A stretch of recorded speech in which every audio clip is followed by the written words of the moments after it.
Hello aspirants, welcome back to Pariksha Sarathi. यहाँ मिलेगा आपको ऐसा करंट अफेयर एनालिसिस जो डायरेक्टली आपके UPSC, UPPSC, BPSC and DPFO जैसे एग्ज़ाम्स के लिए इम्पॉर्टेंट होगा। तो स्टार्ट करते हैं आज का लेक्चर। आज है 19 अगस्त 2025 एंड मैं महिमा मिश्रा प्रेजेंट करती हूँ current affair analysis session. And I hope आप अपनी तैयारी में लगातार मेहनत कर रहे होंगे एंड अपने आने वाले एग्ज़ाम्स के लिए एक एक दिन को पूरी तरह से यूटिलाइज़ कर रहे होंगे। देखते हैं आज कवर क्या क्या करना है। आज देखेंगे प्रीलिम्स क्विक रिकैप, जो हमने यस्टरडे पढ़ा है उसका मैं एक क्विक शॉर्ट रिकैप लेके आती हूँ ताकि आपको चीज़ें लंबे समय तक याद रहे। नेक्स्ट देखेंगे वेदर यू रिकॉल, यहाँ पे हम MCQ प्रैक्टिस करते हैं। ठीक है जी, यहाँ पे मैं 2 MCQs आप लोगों के लिए डेली लेके आती हूँ ताकि आप लोगों की प्रैक्टिस भी साथ साथ में चलती रहे। फिर देखेंगे डे टू डे, आज कौन कौन सा डे सेलिब्रेट किया जाता है। देन वांग ये विज़िट हुई है इंडिया में, चाइना के स्पोक्स पर्सन है, वो रिप्रेजेंटेटिव है, राइट। अब यहाँ पे जयशंकर जी ने कहा है कि जो बॉर्डर एरियाज़ के जो डिस्प्यूट है उसमें क्या करना है, डी एस्कलेशन करना है। तो यहाँ पे India China border dispute important हो जाता है आपके GS पेपर 2 एंड प्रीलिम्स के लिए। फिर देखेंगे GS पेपर 1 कंटेंट, ये फॉर्मर जनरल ये नारावने ने दिया है, ये इंडियन सोसाइटी के पॉइंट ऑफ व्यू से इम्पॉर्टेंट है। ठीक है, नहीं छोड़ना है, बहुत इंपॉर्टेंट इसमें कीवर्ड्स हैं।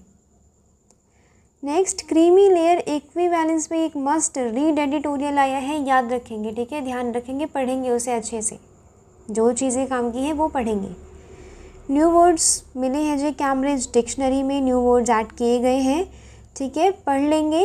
एंड ये जो यूपीएससी के अलावा जो आपके एग्ज़ाम्स होते हैं वो जैसे कि यूपीपीएससी हो गया या फिर बीपीएससी हो गया, राइट, ये वाले एग्ज़ाम्स के लिए इम्पॉर्टेंट हो जाते हैं ये वाले न्यू वर्ड्स।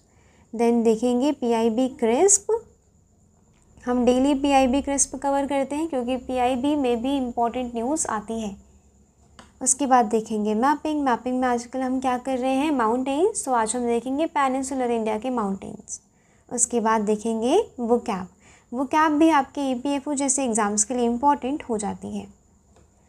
बात करते हैं प्रीलिम्स क्विक रिकैप की। प्रीलिम्स क्विक रिकैप में राहुल गांधी ने क्या कहा था कि जो उनकी यात्रा चल रही है आजकल, वोट अधिकार यात्रा, राइट, अब उसमें उन्होंने इलेक्शन कमीशन पे ये एलिगेशंस लगाए कि ये वोट चोरी करने में बीजेपी की हेल्प कर रहा है। ठीक है, वोट चोरी कर रहा है। तो जो चीफ इलेक्शन कमिश्नर है उन्होंने क्या कहा कि या तो माफ़ी मांगो या तो एविडेंस दो।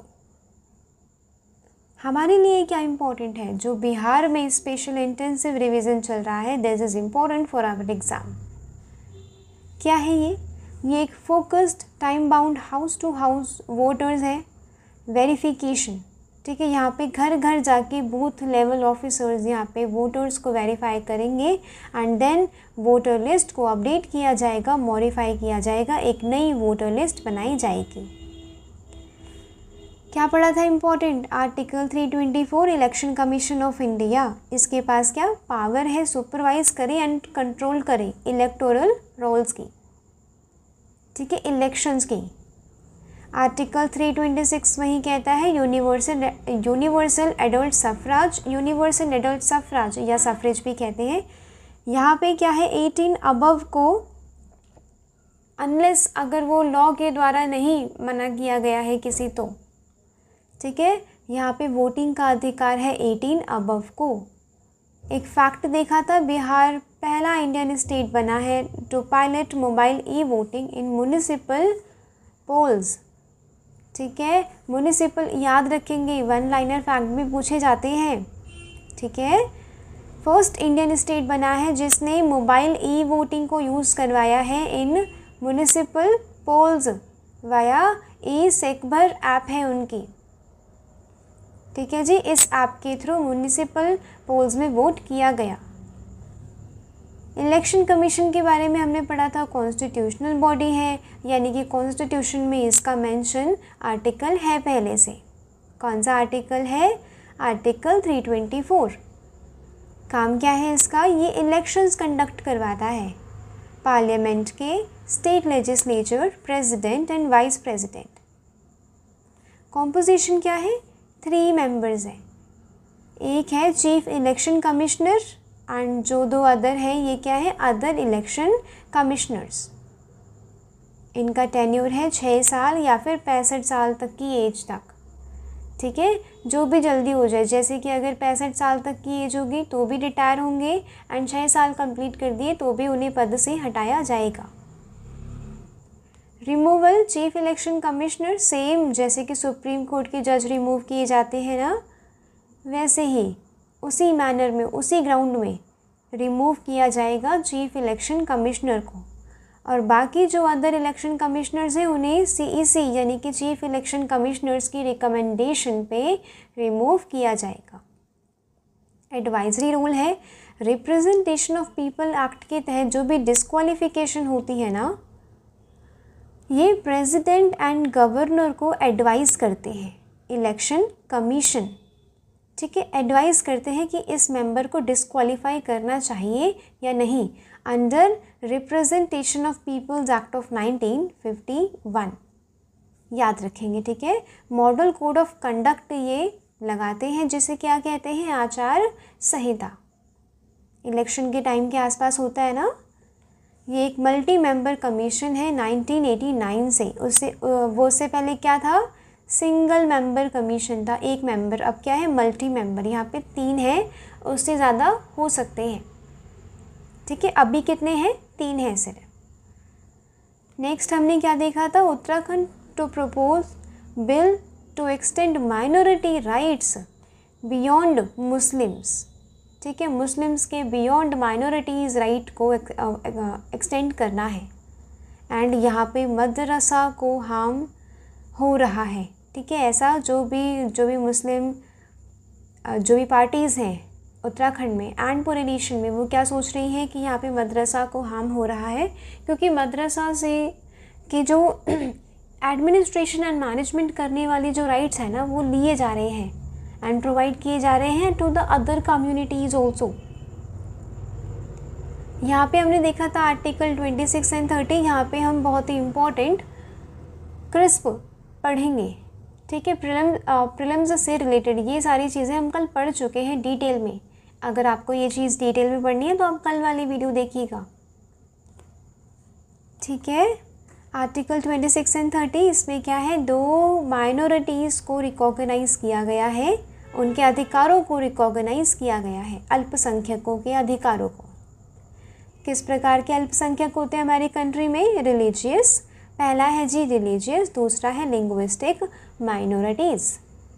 लैंग्वेज के बेसिस पे, जो लैंग्वेज के बेसिस पे माइनॉरिटीज़ हैं वो अनरिलीजियस। ठीक है, आर्टिकल 26 क्या कहता है कि रिलीजियस डिनोमिनेशंस को राइट है कि वो अपने खुद के अफेयर्स खुद मैनेज करें।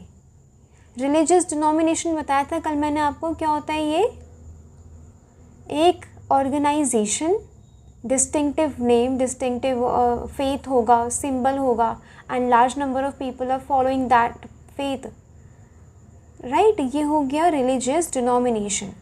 इसके पास अधिकार है कि वो अपनी रिलीजियस डिनोमिनेशन को मैनेज करे, अपना खुद का अफेयर खुद मैनेज करे।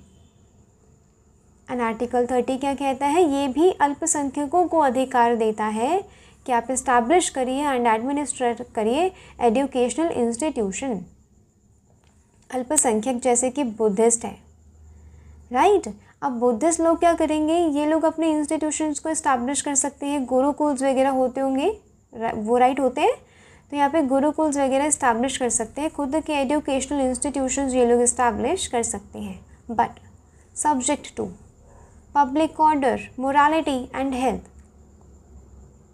ठीक है, एब्सोल्यूट राइट नहीं है, ये क्या है? क्वालिफाइड है। रिस्ट्रिक्शंस इस पर भी लगाए गए हैं। रिस्ट्रिक्शंस कौन कौन से हैं? Public order, morality and health.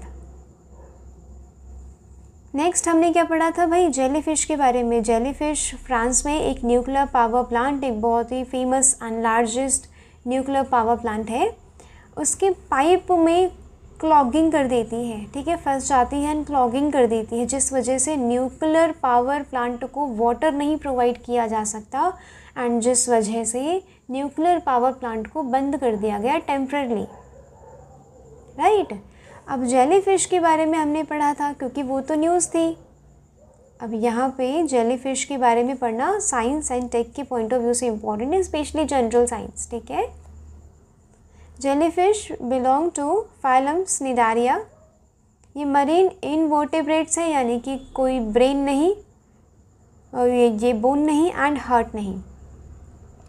Body इनकी इतनी फ्लेक्सिबल होती है, वो देखिए 95 to 98% वाटर से बनी होती है। एंड इसकी कुछ स्पीशीज बायोल्यूमिनेसेंट भी है। बायोल्यूमिनेसेंट क्या होता है? जैसे जुगनू रोशनी देते हैं ना, चमकते हैं, वैसे ही इनकी कुछ स्पीशीज हैं जो चमकती हैं। नेक्स्ट हमने PIB क्रिस्प में पढ़ा था। PM ने वेलकम किया है NDA के नॉमिनेशन। NDA की तरफ से कौन है vice president candidate? Thiru CP Radhakrishnan ji for vice president of India. अब वाइस प्रेसिडेंट का इलेक्शन कंडक्ट करवाना इम्पॉर्टेंट हो गया था, राइट, क्योंकि धनखड़ जी ने क्या किया, मिड वे में ही रिज़ाइन कर दिया था। तो यहाँ पे अब इलेक्शन करवाए जाएंगे जिसमें NDA की तरफ से कौन है? CP राधाकृष्णन। फिर हमने क्या पढ़ा था? राष्ट्रीय आयुर्वेदा ये विद्यापीठ मिनिस्ट्री ऑफ आयुष के तहत है ये, ठीक है। राष्ट्रीय आयुर्वेदा विद्यापीठ जो है मिनिस्ट्री ऑफ आयुष के तहत है। इन्होंने होस्ट किया है 38th national seminar on management of illness and wellness in ये paediatrics through Ayurveda.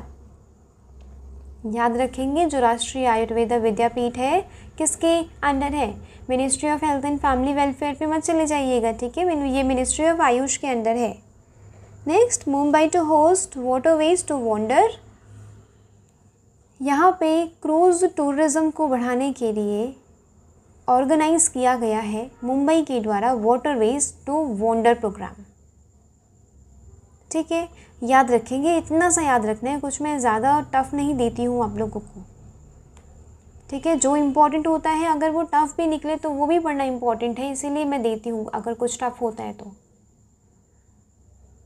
Whether you recall, देखते हैं भाई। सबसे पहले तो क्वेश्चन है यहाँ पे इलेक्शन कमीशन ऑफ इंडिया पे। Chief election commissioner can be removed in the same manner as the supreme court जज। ये मल्टी मेंबर बॉडी है, इन 1989 में ये बनी थी, ठीक है, मल्टी मेंबर बॉडी। फिर क्या है, टेन्योर ऑफ इलेक्शन कमिश्नर क्या होता है? 6 years होता है या फिर एज ऑफ 70 होती है? बताइएगा क्या आंसर है, ठीक है, कमेंट सेक्शन में। नेक्स्ट, जेलीफिश पढ़िए, बताइए क्या आंसर है। अभी अभी ऊपर पढ़ा, ठीक है। आंसर आप लोग देते नहीं हैं, पता नहीं क्यों नहीं देते। आप पढ़ते भी हैं या नहीं पढ़ते? आपको आंसर्स देते रहना है कमेंट सेक्शन में, तभी मुझे पता चलेगा कि आप लोग पढ़ रहे हैं या नहीं। आप लोगों को मैं सही से पढ़ा पा रही हूँ या एक्सप्लेन कर पा रही हूँ या नहीं। एंड जितनी प्रैक्टिस करेंगे उसमें आपका ही फ़ायदा है, ठीक है। MCQs प्रैक्टिस साथ साथ में करनी होती है। एंड जैसे मेंस के लिए होती है ना कि हाँ आंसर राइटिंग करते रहना चाहिए ये प्रिपरेशन के साथ साथ। प्रिपरेशन ख़त्म होने के बाद नहीं कि सिलेबस ख़त्म हो जाए उसके बाद बैठो, नहीं आता वो दिन कभी। ऐसे ही आपको MCQs प्रैक्टिस भी डेली करते रहना है जब तक आप प्रीलिम्स क्लियर नहीं कर लेते, ठीक है, याद रखेंगे। Next, day to day world photography day आज मनाया जाता है। इस बार का थीम क्या है? My favourite photo, my favourite photo, ठीक है जी। थीम है वर्ल्ड फोटोग्राफी डे का। Next, world humanitarian day. इसमें क्या है, उन्हें ट्रिब्यूट दिया जाएगा, उन्हें श्रद्धांजलि दी जाएगी उन लाइफ्स को जिन्होंने उन वर्कर्स को जिन्होंने अपनी लाइफ को रिस्क दिया है इन humanitarian service.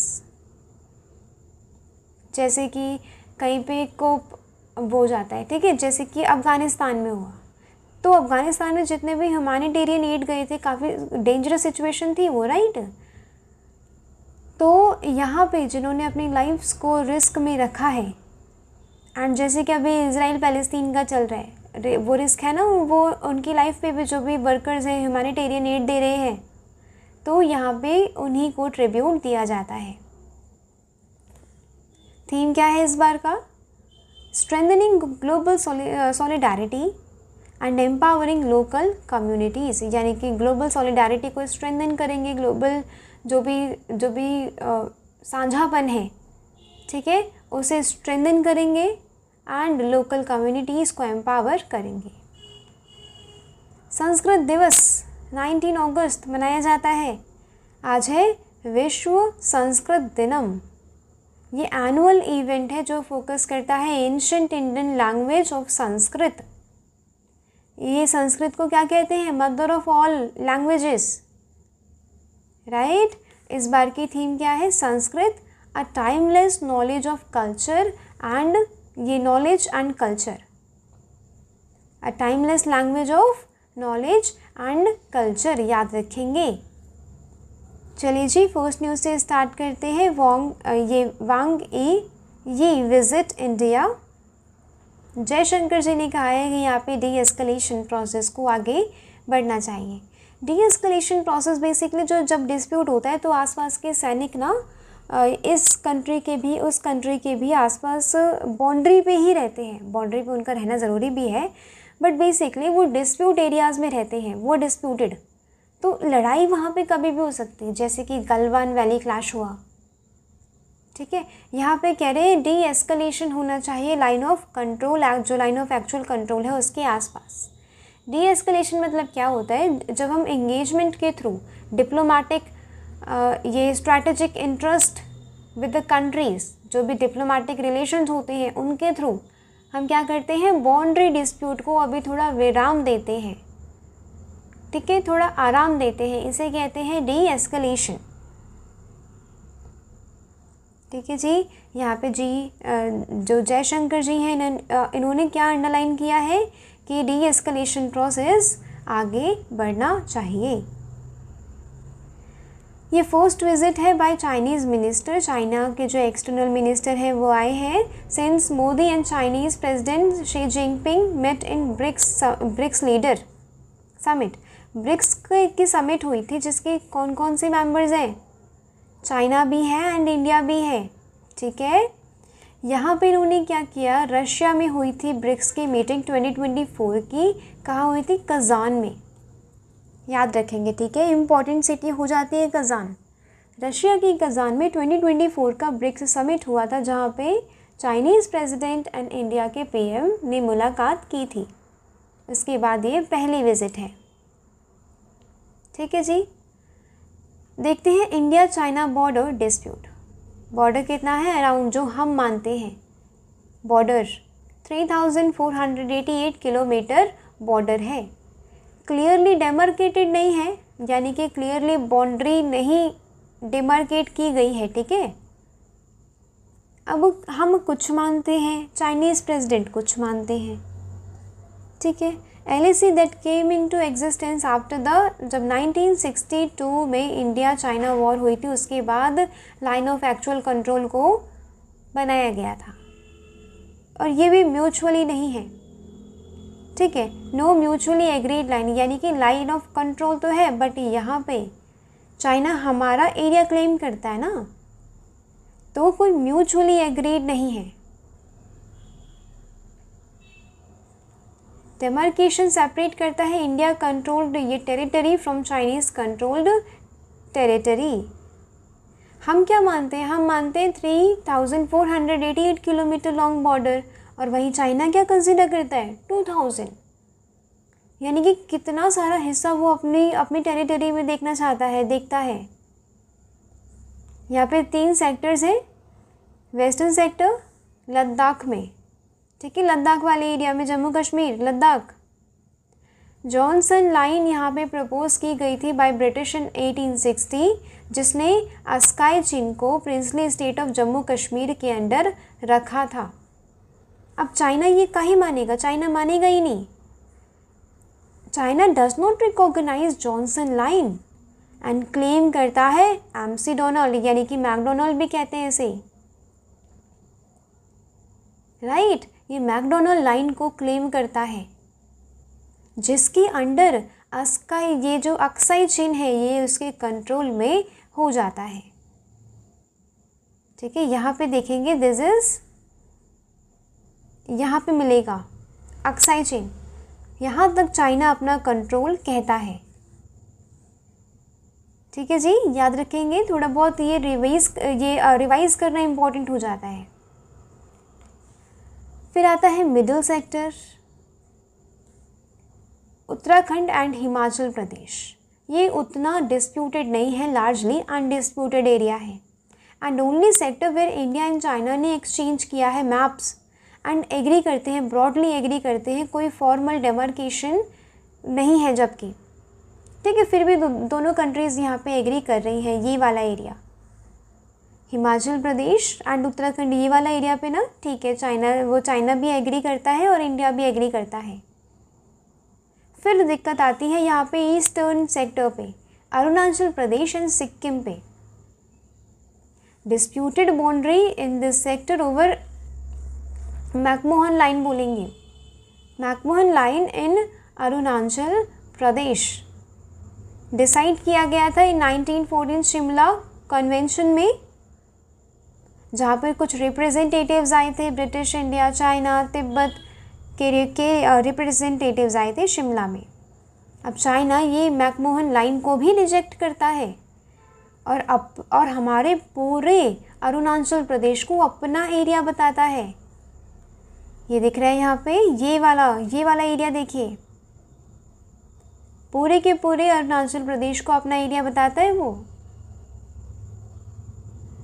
China sides historical ties between, ये जो तवांग मोनेस्ट्री है इन अरुणाचल प्रदेश, ठीक है, एंड तिब्बत की लहसा मोनेस्ट्री में ना काफ़ी हिस्टोरिकल टाइज है, इसीलिए पूरा का पूरा अरुणाचल प्रदेश हमारा है। कैसे पॉसिबल है, राइट। चाइना यहाँ पे क्या है, डोकलाम ट्राई जंक्शन है, भूटान, इंडिया, चाइना का यहाँ पे डोकलाम प्लेट्यू है। डोकलाम प्लेट्यू यहाँ पे भी डिस्प्यूट एंड क्लैशेस होते रहते हैं। ये क्या ट्राई जंक्शन है, याद रखेंगे, ट्राई जंक्शन है किसका, भूटान का, इंडिया वो सिक्किम वाला पार्ट एंड ये चाइना। ठीक है जी, याद रखेंगे। Next, inimical powers will try to divide us on religion and caste lines, ये जनरल नारावने ने कहा है। Former chief of the army staff, इन्होंने अपनी बुक लॉन्च करी एंड जब इनसे इंटरव्यू लिया गया तो इन्होंने इम्पॉर्टेंट कुछ चीज़ें बोली हैं जो मैंने निकाली है अपने जीएस पेपर 1 के लिए। नेशन इज़, यहाँ पे क्या कहते हैं कि nation is bound together. GS paper 1 में क्या है पहले समझिए, इंडियन सोसाइटी। इंडियन सोसाइटी में अगर यूनिटी इन डाइवर्सिटी पढ़ा है ना, ये चीज़ में अगर क्वेश्चन पूछा जाता है तो आप ये चीज़ लिखेंगी। ठीक है, nation is bound together by its core values and commonalities, but जो इंटरनल थ्रेट्स के जो इंटरेस्ट हैं, राइट, ये इंडिया को डिवाइड करने की कोशिश कर रहे हैं रिलीजन एंड कास्ट लाइंस पे। रिलीजन आपको पता ही है कितना हो रहा है आजकल, हिंदू मुस्लिम, ठीक है, और कास्ट कितने सालों से कास्ट बेस्ड पॉलिटिक्स हो रही है, वोट बैंक पॉलिटिक्स हो रही है कास्ट बेस्ड। ठीक है, यहाँ पे इन्होंने एक नॉवल लॉन्च किया है, ये आपके प्रीलिम्स के लिए इम्पॉर्टेंट है क्योंकि एस जयशंकर का पूछा गया था इंडिया में, राइट, एंड तो इनका भी पूछा जा सकता है। कैंटोनमेंट कॉन्स्पिरेसी, ये एक मिलिट्री थ्रिलर है जो पुणे में लॉन्च किया गया है, पुणे से लॉन्च किया है। ठीक है, यहाँ पे ये क्या कह रहे हैं कि जो इंटरनल थ्रेट्स है ये पोटेंशियली डीस्टेबलाइज कर सकते हैं हमें अगर हम इनके झांसे में आ गए, तो अगर हम फॉल हो गए इनके शिकार में, अब अगर हम इनके शिकार बन गए तो क्या होगा, पूरे इंडिया को डीस्टेबलाइज करने की ताकत ये रखता है। हमारे कॉन्स्टिट्यूशन में कोर वैल्यूज़ दी गई है जैसे कि जस्टिस, इक्वालिटी, लिबर्टी, फ्रेटर्निटी। ठीक है, और ये कोर वैल्यूज़ इंश्योर करते हैं कि हमारे सिटीजन्स इक्वल रहें, फ्रीडम एंजॉय करें। ठीक है जी, याद रखेंगे। एंड ऐसी जो स्पीचेस होती हैं, हेट स्पीचेस वगैरह होती हैं, ये प्रमोट कर सकती हैं क्या, वो डिविजिवनेस प्रमोट कर सकती है, हमारे सोशल फैब्रिक को नुकसान पहुंचा सकती है। ठीक है। और हमें क्या करना चाहिए, हमें प्रमोट करना चाहिए इन कोर वैल्यूज़ को, ठीक है जी। We have to be able to see through the conspiracy, क्या साजिश चल रही है हमारे देश में इंडिया को अलग करने की, इंडिया के लोगों को अलग करने की, इस पर हमें नज़र डालनी चाहिए और हमें डिवाइड नहीं होना चाहिए। कुछ एक्सटर्नल थ्रेट्स तो है ही इंडिया को, बट इंटरनल थ्रेट्स भी हैं और इंटरनल थ्रेट्स बहुत ही ज़्यादा इम्पॉर्टेंट हो जाते हैं कि इन पे ध्यान दिया जाए एंड हटाया जाए, इंडिया को सिक्योर किया जाए। कौन सी बुक इन्होंने लॉन्च करी, यहाँ पे अगेन मेंशन है द कैंटोनमेंट कॉन्स्पिरेसी। इनकी फर्स्ट बुक थी 4 स्टार्स ऑफ डेस्टिनी, अभी तक ये गवर्नमेंट ने इसे लॉन्च नहीं किया है।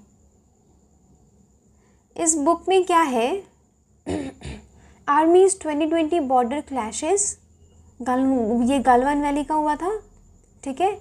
China as well as the critical review, यहाँ पे अग्निवीर स्कीम जो आई थी, ठीक है, वो 75% को डिस्क्वालीफाई कर दिया जाएगा, सिर्फ 25% जाएंगे वो आगे अग्निवीर में, पता ही होगा आप लोगों को, ठीक है। अग्निवीर काफ़ी इम्पॉर्टेंट एंड वो न्यूज़ में भी था काफ़ी, तो यहाँ पे उसी का रिव्यू किया गया है।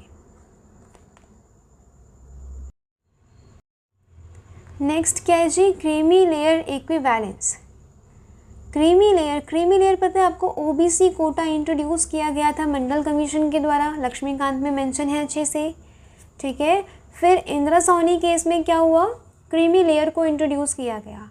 अब क्रीमी लेयर क्या है कि ओबीसी में से जो भी हाई फाई लोग हैं ना ओबीसी के, उन्हें हटा देंगे बेनिफिट्स को प्राप्त करने के लिए। जो भी हाई फाई क्लास आते हैं, बहुत ही ऊंची पोस्ट पे हैं उनके पेरेंट्स, उन बच्चों को यहाँ पे नहीं मिलेगा कोटा या फिर रिजर्वेशन। ये था क्रीमी लेयर। अब क्रीमी लेयर में क्या हो रहा है, इक्विवेलेंस की बात करी जा रही है, ठीक है। क्रीमी लेयर को और यहाँ पे बढ़ाने की बात करी जा रही है कि जो और पोस्ट है और जो भी ऑक्यूपेशन है उसे इंक्लूड करो, ठीक है, क्रीमी लेयर में।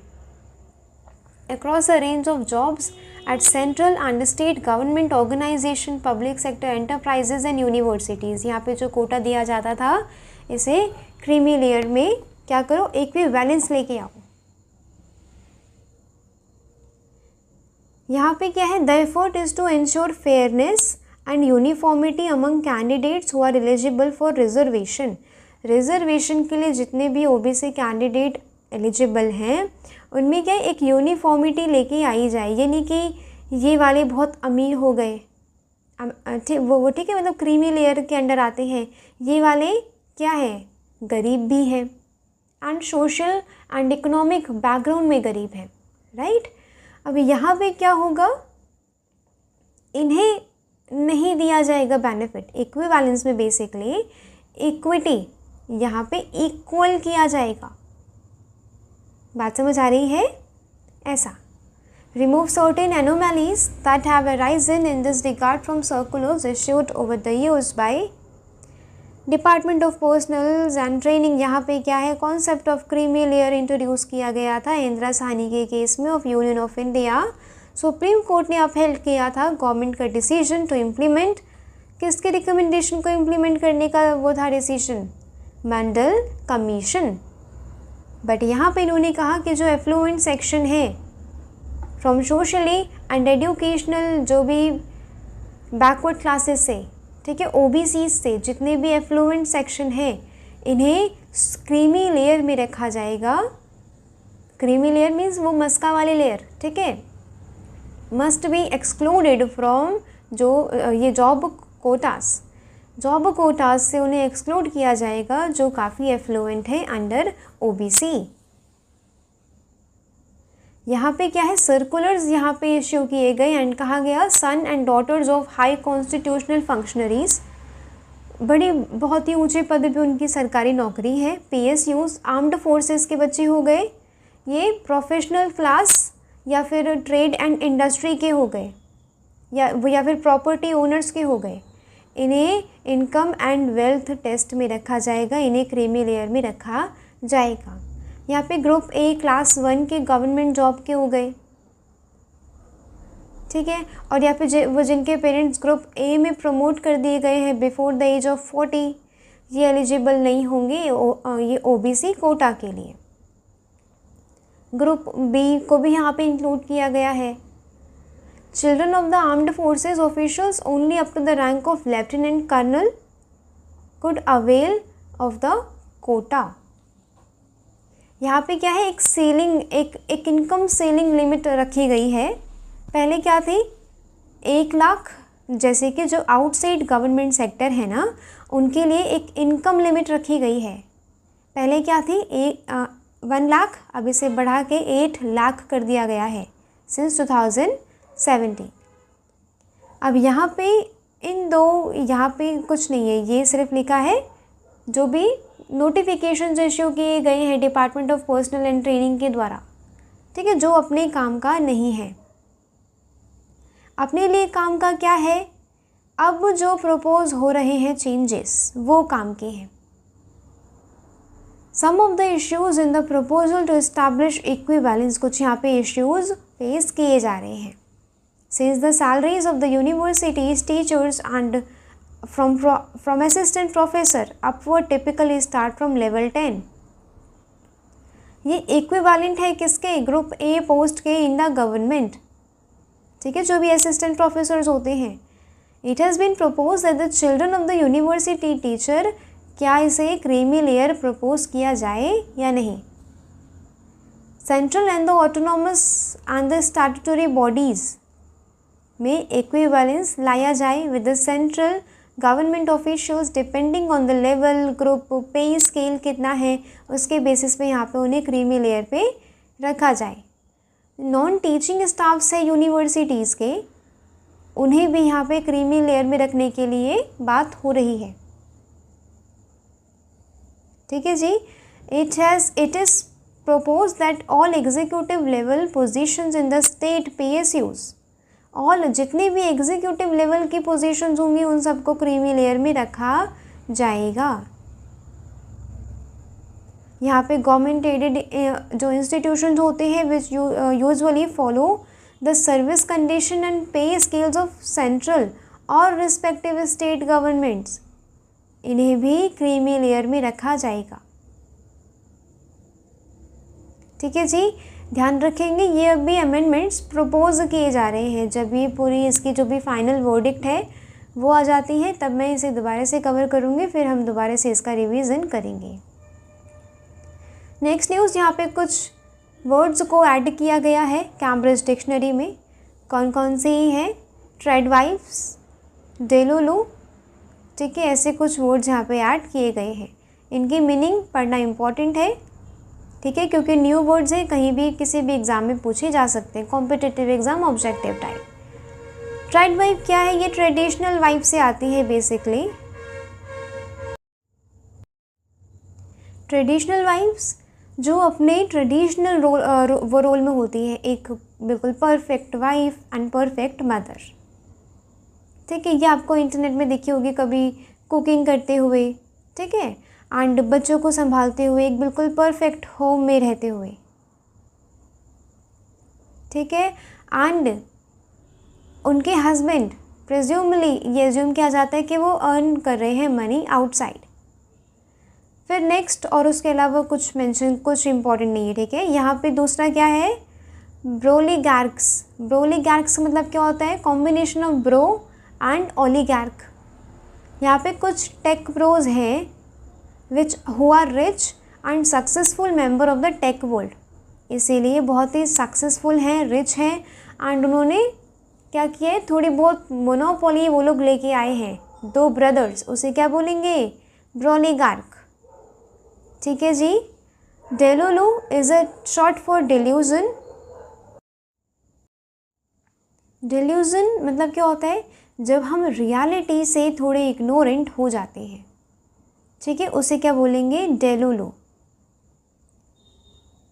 एंड स्काईबीडी, ये 3 वर्ड्स हैं, ठीक है, ये ट्रेडवाइफ, डेलुलू एंड स्काईबीडी। स्काईबीडी ये डिस्टॉर्ट करता है रियलिटी को, और यहाँ पे कैम्ब्रिज डिक्शनरी ने काफ़ी ये बताया है कि इस वर्ड का हम मीनिंग कुछ डिफरेंट मीनिंग ले सकते हैं, जैसे कि कोल और बैड, जिसकी कोई रियल मीनिंग नहीं है। ठीक है, ये 3 वर्ड्स आप लोग याद रखेंगे बस। नेक्स्ट, PIB क्रिस्प करते हैं ना हम डेली। कला संस्कृति विकास योजना इम्पॉर्टेंट हो जाती है आपके GS पेपर 1 के लिए। मिनिस्ट्री ऑफ कल्चर इम्प्लीमेंट कर रहा है कला संस्कृति विकास योजना। इसके तहत फाइनेंशियल असिस्टेंस दिया जाएगा उन ऑर्गेनाइजेशंस को, उन इंस्टीट्यूशंस को या उन इंडिविजुअल्स को जो कल्चर में बहुत इम्पोर्टेंट अपना रोल प्ले कर रहे हैं। ट्रेडिशनल हो गए, folk and tribal area arts में। ठीक है, अक्रॉस द कंट्री यहाँ पे उन्हें फाइनेंशियल असिस्टेंस दिया जाएगा अंडर कला संस्कृति विकास योजना। ठीक है जी, याद रखने, ज़्यादा टफ नहीं है। Next, anthropological survey of India आजकल क्या कर रहा है, कुछ सर्वे कंडक्ट कर रहा है, जैसे कि gut microbial genome study under particularly vulnerable tribal group of India. Ethnic groups को स्टडी किया जा रहा है on the inter state border of Chhattisgarh. ठीक है, ये India and their identities, intra and inter ethnic जो रिलेशनशिप्स हैं कैसी हैं। ठीक है, इन्हें स्टडी यहाँ पे किया जा रहा है। हमारे लिए इम्पोर्टेंट क्या हो जाता है अभी, एंथ्रोपोलॉजिकल सर्वे ऑफ इंडिया। ये सिर्फ एक ऐसी रिसर्च ऑर्गेनाइजेशन है जो परस्यू करती है एंथ्रोपोलॉजिकल रिसर्च। 1945 में क्या हुआ था, एंथ्रोपोलॉजी सेक्शन को जूलॉजिकल सर्वे से कार्व्ड आउट कर दिया गया था, निकाल दिया गया था एंड इसे बना दिया गया anthropological survey of India. Headquarter कहाँ है, याद रखेंगे, Kolkata, west Bengal. Next, Bhavina Patel assistant director हैं in employees state insurance corporation. ठीक है, जिसका रीजनल ऑफिस कहाँ है जी, अहमदाबाद में। इन्होंने गोल्ड मेडल जीता है, इम्पॉर्टेंट है, मैं इसीलिए स्पोर्ट्स वाली कवर करती हूँ। Para events in spoken USA में इन्होंने गोल्ड मेडल जीता है। कहाँ पे, इंटरनेशनल टेबल टेनिस फेडरेशन में, ये वर्ल्ड पैरा एलाइट इवेंट है, यहाँ पे इन्होंने गोल्ड मेडल जीता है in the women's single category, वो 4-5 कैटेगरी में। नेक्स्ट, मैपिंग देखेंगे जी। मैपिंग किसकी दिख रही है यहाँ पे, वेस्टर्न घाट की। ठीक है जी, वेस्टर्न घाट ईस्टर्न घाट हम ऐसे करके कवर करेंगे, जैसे हिमालयाज़ कवर किया ना वैसे ही। वेस्टर्न घाट कितने स्टेट्स में है, गुजरात का कुछ पार्ट, महाराष्ट्र सह्याद्री वाला, ठीक है, गोवा, कर्नाटका, केरला, तमिलनाडु। ठीक है, यहाँ पे पूरा वेस्टर्न घाट की रेंज है। पूछा जाता है UPSC में, क्या वेस्टर्न घाट सिर्फ 5 स्टेट्स तक है, western ghats has extended to the 5 states only, ऐसे करके स्टेटमेंट आ जाता है। वहाँ पे ये वाली फैक्चुअल नॉलेज आपके पास होना इम्पॉर्टेंट है। ठीक है जी, गुजरात, गोवा, केरला, तमिलनाडु, कर्नाटका, यहाँ पे ये वेस्टर्न घाट लाई करता है। यहाँ पे देखेंगे जी थोड़ा सा इंडिया का सदर्न पार्ट, थोड़ी सी ना इसकी नॉर्थ साउथ आप लोकेशन ध्यान रखिएगा। नीलगिरी, पालघाट, पालघाट किसे जोड़ता है, अन्नामलाई हिल्स को नीलगिरी हिल्स से जोड़ता है पालघाट। ठीक है जी, उसके नीचे आएगा कार्डेमम, कार्डेमम हिल्स आएंगी, कार्डेमम प्लेट्यू। फिर शेनकोटा पास आएगा, शेनकोटा पास केरला तो तमिलनाडु जोड़ता है ये। ठीक है, एंड फिर आती है बाद में लास्ट में अगस्त्यमलाई हिल्स, याद रखेंगे। ठीक है, see this is Annamalai and Nilgiri, इसके बीच में जो पास है वो कौन सा है, Palghat, and this is cardamom hills. Cardamom hills is the southern most extent of western घाट,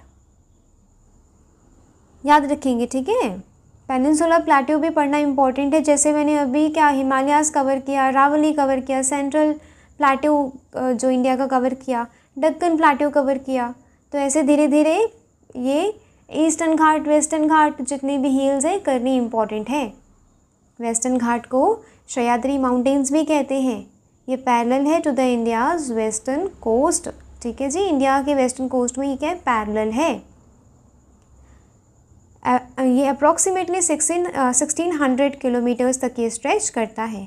ये यूनेस्को वर्ल्ड हेरिटेज साइट है एंड बायोडाइवर्सिटी हॉटेस्ट एरियाज़ में से आता है। ये one of the hottest biodiversity hotspot areas कहाँ पे, गुजरात, महाराष्ट्र, गोवा, कर्नाटक, केरला, तमिलनाडु।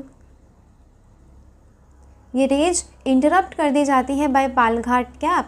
पालघाट गैप वो नीलगिरी हिल्स को अन्नामलाई हिल्स से जोड़ता है या फिर सेपरेट करता है, कह सकते हैं। ठीक है, 30 किलोमीटर वाइड पास है बिटवीन कोयम्बतूर एंड पलक्कड़, याद रखेंगे। ठीक है, नेक्स्ट वो कैप देखते हैं। आज वो कैप का वर्ड क्या है, एलाक्रिटी। ठीक है, एलाक्रिटी का मतलब क्या होता है, आतुरता, एगरनेस, विलिंगनेस, बहुत जोश, अच्छे से जल्दी जल्दी काम करेंगे। ठीक है, ऐसा वाला। वहीं इसका विलोम क्या है, एपैथी। एपैथी मीन्स उदासीनता। ठीक है, example sentence, she accepted the invitation with alacrity. तो आई रियली अप्रिशिएट यू कि आपने वीडियो यहाँ तक देखी है। Thank you so much for watching till here. Lecture की PDF टेलीग्राम चैनल पर मिल जाएगी, जिसकी लिंक आपको डिस्क्रिप्शन बॉक्स में मिल जाएगी। कमेंट करके बताइएगा कैसी लगी आज की वीडियो एंड जो मैंने क्वेश्चंस पूछे हैं उसके आंसर्स बताइएगा। सजेस्ट करिएगा कि कैसे और मैं वीडियो को एनहांस कर सकती हूँ, वीडियो क्वालिटी में कैसे दे सकती हूँ। कुछ इंक्लूड कराना हो, एक्सक्लूड कराने का हो, वो भी आप लोग शेयर करिएगा, बताइएगा। एंड शेयर करिएगा ये वीडियो अपने साथी सहपाठियों में। सब्सक्राइब करके मुझे सपोर्ट करिएगा। ठीक है, आपके सब्सक्रिप्शन से मुझे बहुत बड़ा सपोर्ट मिलता है। तो मिलते हैं कल, तब तक के लिए ध्यान रखिएगा अपना। जय हिंद।